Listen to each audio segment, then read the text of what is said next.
When it comes to filling divots, the most important thing you can do is to put in the proper amount of sand. In too many cases, golfers will tend to put too little or too much. Once you have put in the proper amount of sand, it is best to smooth it out so that the golfer behind you has a perfectly smooth lie if their ball ends up being on top of that.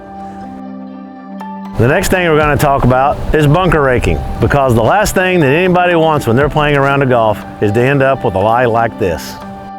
When you hit a ball in the bunker, we ask that all of you please rake the sand nice and smooth so that when the next golfer comes to this hole, they will have just as good a lie as you had and they can properly hit a golf shot out of the bunker.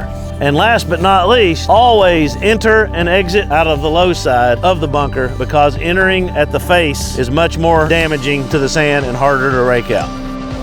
The last thing on our tips for course care today is ball mark repairs. One of the more common mistakes that most people make is their ball lands in the front of the green and their ball ends up in the rear and they totally forget to fix their ball mark. Fixing ball marks is extremely important, so we please ask that all of you either look for your ball mark or try to find another one every time you walk onto a green.